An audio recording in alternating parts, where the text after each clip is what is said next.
Olá, já está no ar o programa Saber Direito Debate. O convidado de hoje é o professor Arthur Ricardo Hatz, advogado tributarista, especialista em direito constitucional, tributário, direito processual civil e ciências processuais. Também é doutorando em direito constitucional pela Universidade de Buenos Aires. Ao longo da semana, ele ministrou o Saber Direito Aula sobre precatórios e prática tributária. As aulas abordaram origem e história constitucional, compensação de tributos com precatórios, emenda constitucional 62, lei de execução fiscal e precatórios e atualidades, fisco versus precatórios. Professor Arthur Hatz, muito obrigada por participar conosco do Saber Direito Debate. Uma honra recebê-lo aqui para a gente falar, na verdade, de um tema que muita gente se interessa. Antes de mais nada, precatórios e não precatória. É isso mesmo? Exatamente.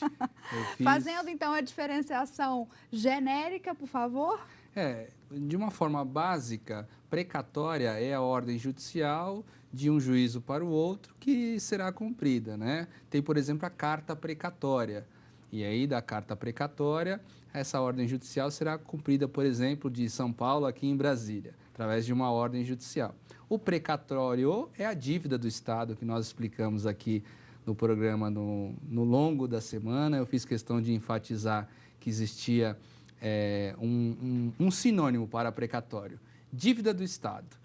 Então, facilita, porque todas as dívidas constituídas contra as fazendas públicas federais, estaduais e municipais, elas são pagas através do precatório, que é essa dívida do Estado.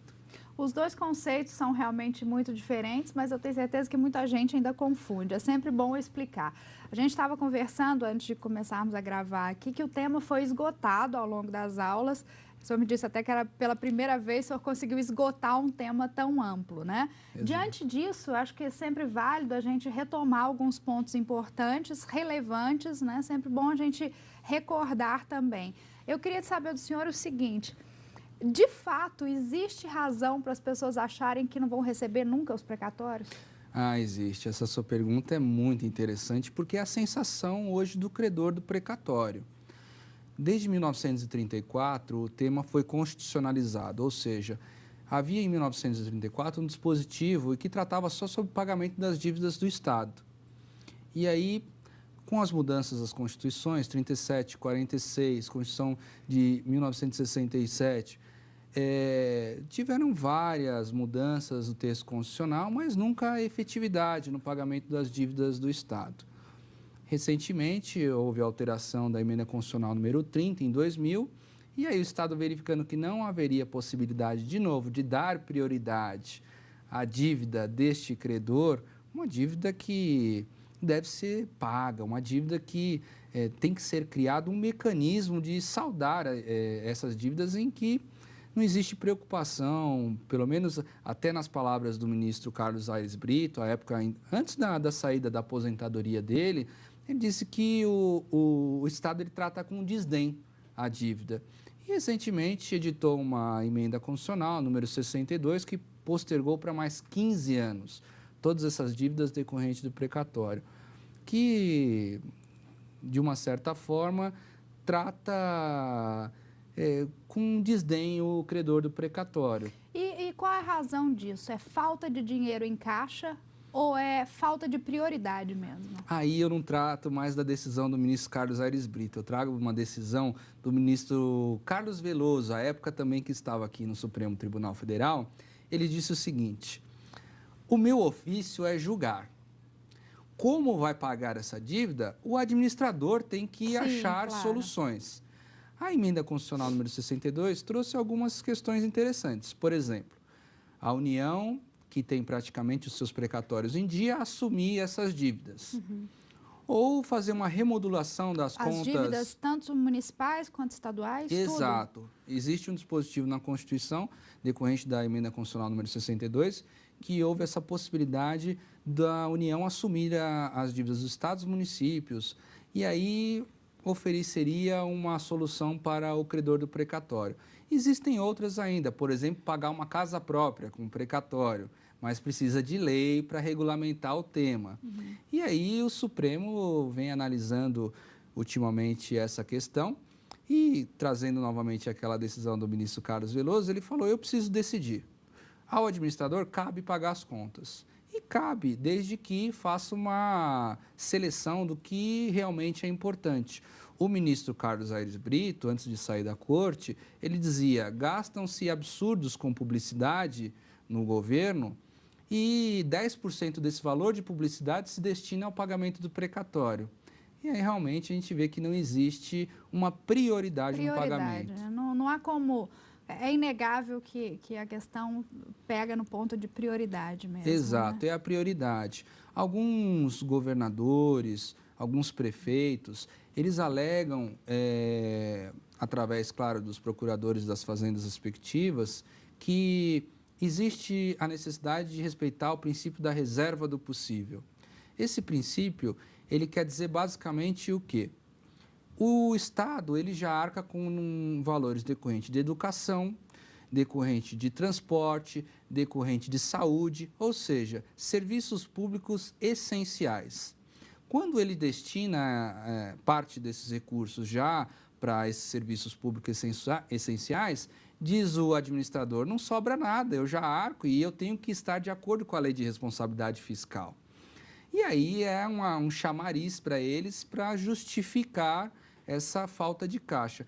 Mas a gente acredita que ainda não é falta de caixa, é falta de uma boa administração com prioridade.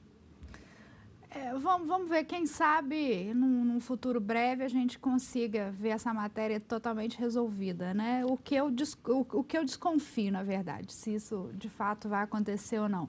Voltando então um pouco na sua primeira resposta, professor, o senhor acabou dizendo sobre a divergência que existe em relação aos prazos, né? Explica um pouquinho melhor isso. Me parece que uma decisão do ministro Fux determinou que até 2018 todas sejam pagas.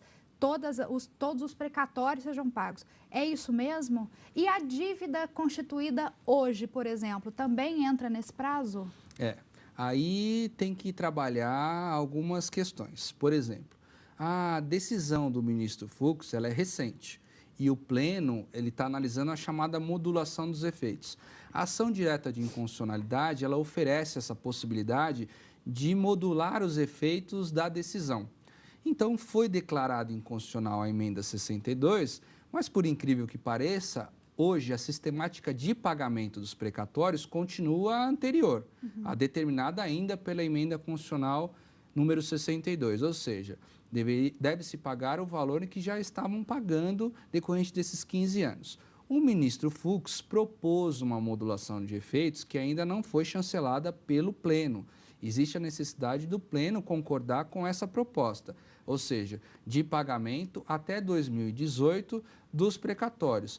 É como se pegasse tudo num bolsão só, pagasse até 2018 e a partir de 2018 tirasse ou saldasse essa dívida e entrasse na conta normal. Ou seja, o precatório seria orçado até 1º de julho do ano de 2019, vamos ainda levar em consideração que tudo teria de ser saldado em 2018, e saldando tudo em 2018, aí entra na sistemática normal, que a Constituição Federal traz, que insere-se no orçamento até 1º de julho do ano corrente para se pagar nos próximos 18 meses, ou seja, até o final do ano subsequente. Então, colocaria no orçamento até 1º de julho de 2019 os novos precatórios, vamos denominar assim, e até o final de 2020 seria liquidado totalmente essa dívida. Certo, mas então a gente tem que esperar cenas dos próximos capítulos, né? Cenas dos próximos capítulos é fundamental. Como é fundamental também os ministros acatarem soluções para o pagamento dessas dívidas. O ministro Barroso também já votou. Ele seguiu essa proposta do ministro Luiz Fux para saldar até 2018 essas dívidas dos precatórios e deu exemplos do estado do Rio de Janeiro. O estado do Rio de Janeiro, com algumas leis recentes, ele trouxe a possibilidade de, por exemplo, saldar a dívida de precatório estadual do estado do Rio de Janeiro com depósitos judiciais, trouxe outras possibilidades de empresas se regularizarem com dívidas de ICMS no estado, com pagamento através de precatórios. Mas aí eles têm que entender um pouco essa sistemática constitucional, onde oferece a possibilidade de ceder os precatórios. Porque uma questão é você compensar os precatórios quando você mesmo é titular. Mas e se eu não sou titular do precatório e também não recebo? Eu fico com um elefante branco na mão, né? E aí, como vai resolver? Alguns credores de precatórios, eles cedem esses créditos para quem utiliza. Por exemplo, empresas que são devedoras de ICMS, para compensar em para tributos, compensar né? com tributos estaduais. A gente fala sobre esse ponto específico no próximo bloco. Eu te peço um minutinho, você também não saia daí. Daqui a pouquinho tem mais Saber Direito Debate. Até já.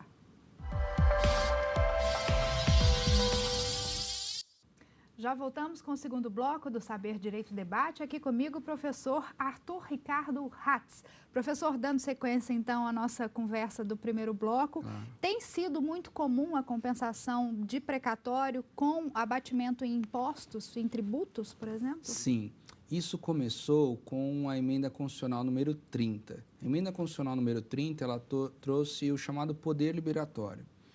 Quando o credor do precatório ele não recebia um valor determinado pela Constituição, que na emenda constitucional foi modificado para 10 anos, e não se colocava o precatório no orçamento, automaticamente ficava sem um prazo, uma previsão para se pagar, a emenda constitucional número 30 ela trouxe o chamado poder liberatório para compensar com tributos.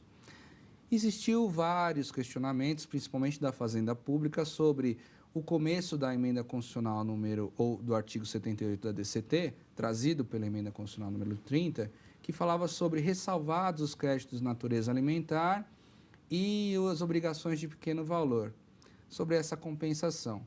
Mas foi superado principalmente com o advento da emenda constitucional número 62.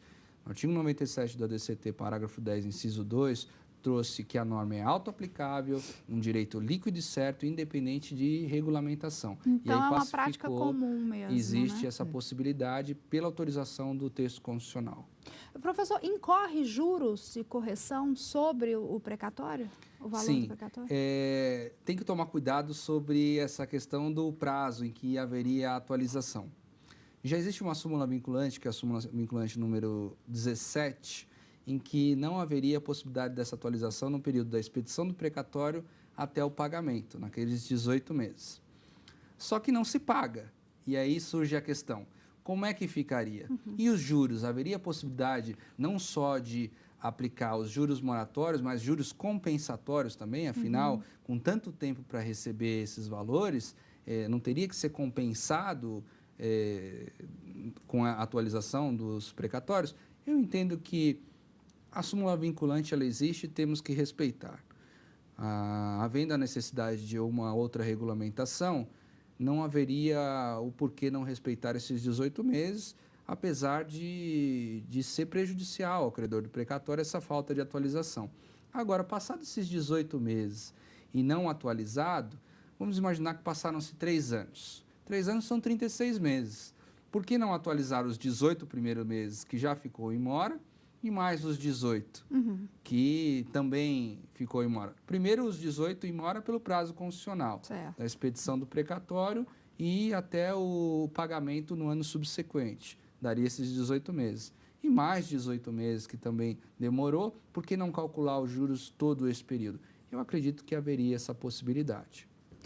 Professor, o credor já falecido, existe alguma dificuldade maior para o recebimento desse precatório para a família desse credor já falecido? Já é difícil para o credor vivo e já falecido?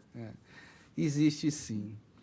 Veja, Carol, tudo aqui no Brasil ele é muito burocrático e é muito moroso também.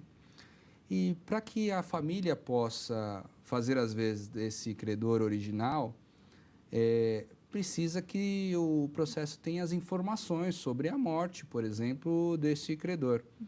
E aí que haveria a sucessão por parte desses filhos, para que pudesse resgatar o valor dos precatórios.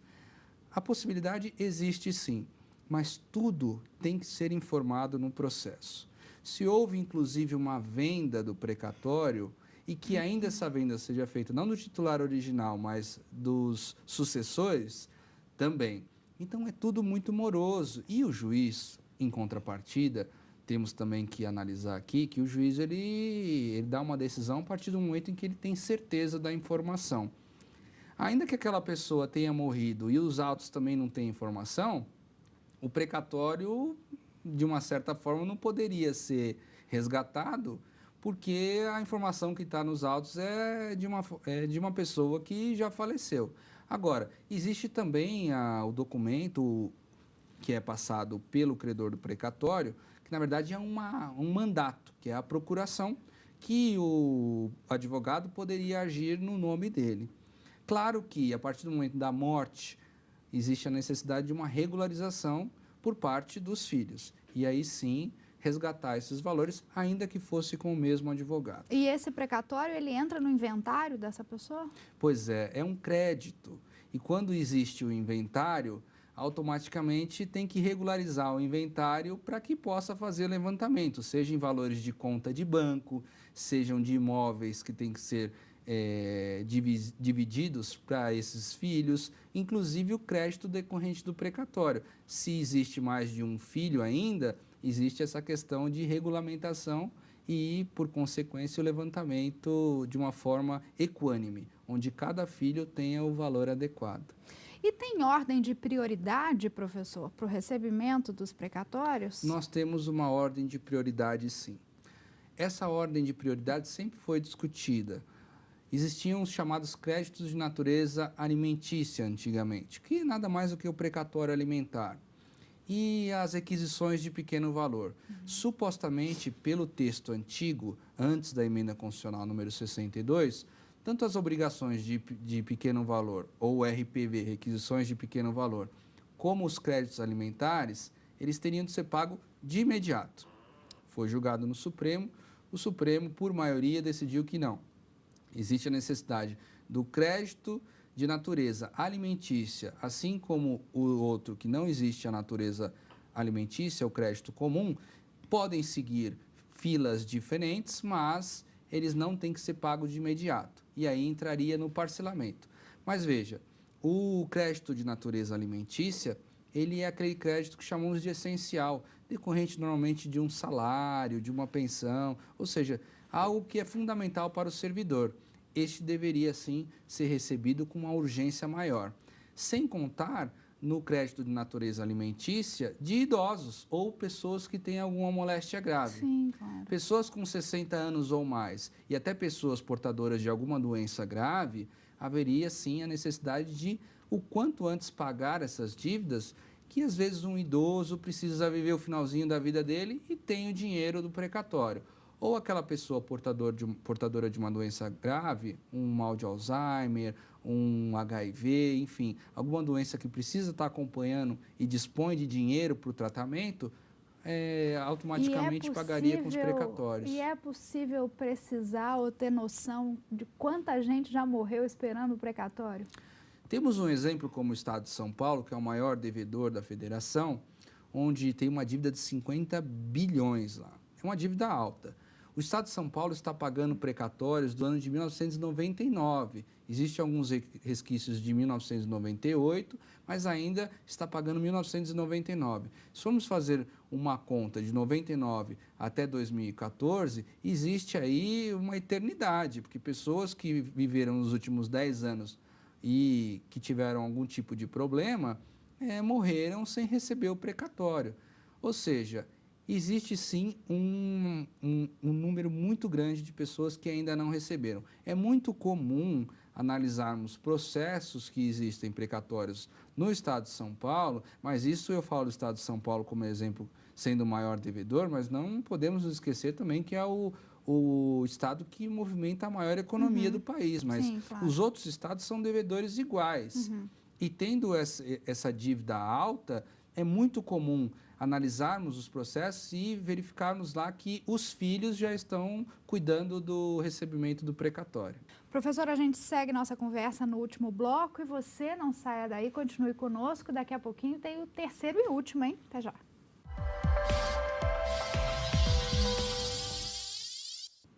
Estamos temos de volta o professor Arthur Ricardo Hatz. Professor, antes da gente falar sobre os livros, eu queria que o senhor me dissesse o seguinte: qual é o número que se deve em termos de Brasil em relação aos precatórios? É uma dívida muito alta, Carol. É um montante de 94 bilhões de reais muito dinheiro. Entre dívidas de estados, municípios e as autarquias que fazem, às vezes, aí dos estados e municípios em algumas das vezes. Esse valor ele tem que ser diminuído. A gente espera que seja pago, né, de forma integral essas pessoas, porque afinal de contas, se são devidos, né, devem ser pagos. Exatamente. Bom, falando dos livros, então, que o professor trouxe como sugestão de estudo sobre o tema, esse primeiro aqui, professor, Revista Tributária e de Finanças Públicas. Por que ele é especial? Ele é especial porque eu trato aí da questão voltada ao pagamento dos precatórios, à compensação, alguns temas que nós tratamos, inclusive, aqui no Saber Direito. É um tema também que vai tratar sobre a Lei 2.431, que agora ficou um pouco ruim de aplicá-la ante a decisão na ADI 4357 do Supremo. Mas aqui fala sobre cessão de precatórios, fala sobre compensação, compensação de uma dívida federal com precatório estadual, enfim. É um tema que aborda algumas situações importantes dentro do que conversamos aqui. Certo. Temos outro aqui, Desafios e Perspectivas do Direito Contemporâneo, que ele está em espanhol? Ele está em espanhol, é uma publicação que eu tive a oportunidade de fazer no desenvolvimento do doutorado. Fala basicamente sobre lei de emergência. Lá na Argentina, não se paga a conta e eles emitem bônus. Não é muito diferente daqui. E aí eles decretam as chamadas leis de emergência. E eu trato aí sobre a emergência brasileira, que nada mais é que o precatório, porque a cada momento em que existe a necessidade do pagamento das dívidas, o Estado ele modifica a regulamentação da lei, vem uma nova emenda constitucional e ofende alguns direitos que são pétreos aí dos indivíduos.